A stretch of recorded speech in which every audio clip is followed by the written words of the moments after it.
Big ബോസിനകത്ത് രാവിലെ എല്ലാം അവിടെ കുത്തിയിരുന്ന് അവിടെ ഇരുന്ന് ഗുണഗുണാ സംസാരിക്കുന്നതല്ലാതെ ഒറ്റയൊരെണ്ണം കിച്ചണിൽ കയറിയിട്ടില്ല. കിച്ചണിൽ കയറി ഫുഡ് തയ്യാറാക്കി ഒന്നും ചെയ്തിട്ടില്ല. ആർക്കുമുള്ള ഫുഡ് തയ്യാറാക്കിയിട്ടില്ല. അവിടെ മരുന്നൊക്കെ കഴിക്കുന്നവരുണ്ടായിട്ട് പോലും ആരും ഫുഡ് പിന്നെ ആർക്കും ഉണ്ടാക്കിയിട്ടില്ല. ആർക്കും വയ്യ. പെണ്ണുങ്ങളാണെങ്കിലോ ഒന്നിനും ഒറ്റയൊരെണ്ണത്തിനും ഒരു ജോലിയും ചെയ്യാൻ വയ്യ. ആണുങ്ങൾ മാത്രമാണ് അതിനകത്ത് കയറി എന്തെങ്കിലും അഥവാ ചെയ്യുന്നുണ്ടെങ്കിൽ പെണ്ണുങ്ങളായിട്ടുള്ളവരെല്ലാം അവിടെ മറിഞ്ഞ് കുറ്റം പറയാൻ മാത്രം ഇരിക്കുന്നത്. ഇതിനിടയിലൂടെ നമ്മുടെ ഈ മുൻഷി പറയുന്നുണ്ട്. കുറ്റം പറയാൻ മാത്രം എല്ലാവർക്കും മിടുക്കാ. ഫുഡ് എന്തെങ്കിലും തയ്യാറാക്കാൻ വിളിക്കുമ്പോൾ ആർക്കും വയ്യ. പക്ഷെ തിന്നാനായിട്ട് എല്ലാവരും ഓടി വരും. ഓടി വരുമ്പോൾ ഫുഡ് തയ്യാറാക്കിയില്ല കിടന്ന് ബഹളം വെക്കുമെന്ന് പറയും.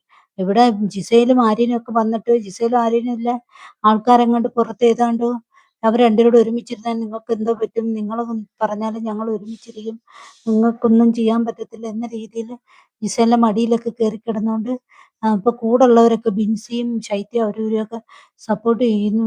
പിന്നെ ഞങ്ങൾ മാറിത്തരണോ, നിങ്ങൾ രണ്ടുപേരും കൂടെ എൻജോയ് ചെയ്യും, ഞങ്ങൾ പുതപ്പിട്ട് തരണോ, പുതപ്പിനടി ആണ് നിങ്ങൾക്ക് എൻജോയ് ചെയ്യണമെന്നൊക്കെ പറയുന്നത്. എന്തോന്നറിയോ, അനുമോൾ ഇങ്ങനെ ഒരു അലിഗേഷൻ പുറത്ത് പറഞ്ഞല്ലോ. ആ ഒരു പ്രശ്നത്തെ ഞങ്ങൾക്ക് പുല്ലാണ്, ഞങ്ങൾ എന്തും ചെയ്യും എന്ന രീതിയിൽ മാറ്റത്തക്ക രീതിയിൽ നമ്മുടെ ആര്യനും ഗ്യാങ്ങും ഒക്കെ ജിസേലും ഗ്യാങ്ങും ഒക്കെ പ്രവർത്തിച്ചുകൊണ്ടിരിക്കുകയാണ്. നമ്മൾ വിചാരിച്ചു ജിസേലും ആര്യനൊക്കെ ഇന്നലെ വന്നപ്പോഴത്തേക്കും അനുമോളോട് നല്ല സ്നേഹത്തോടാണ്, പഴയ ഇതൊന്നും ഉണ്ടാകത്തില്ലത്. പക്ഷെ നല്ല ഭംഗിയായിട്ട് ഉള്ളിലുണ്ട് കേട്ടോ.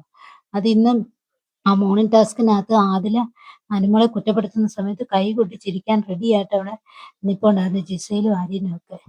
അപ്പോൾ എന്തൊക്കെയാ നടക്കുന്നത് ബിഗ് ബോസിനകത്ത്? ഈ ഷോ തീരാൻ ഇനി ഒരു 2-3 ദിവസം കൂടെ ഉള്ളത്. ഇങ്ങനെയുള്ള പരസ്പരം കുറ്റം പറച്ചിലും ഇങ്ങനെ പേഴ്സണൽ വെച്ചുകൊണ്ടിരിക്കുന്ന പരിപാടിയൊക്കെ നിർത്തിക്കൂടെ? വെറും ബോറെന്ന് വെച്ചാൽ വെറും ബോർ.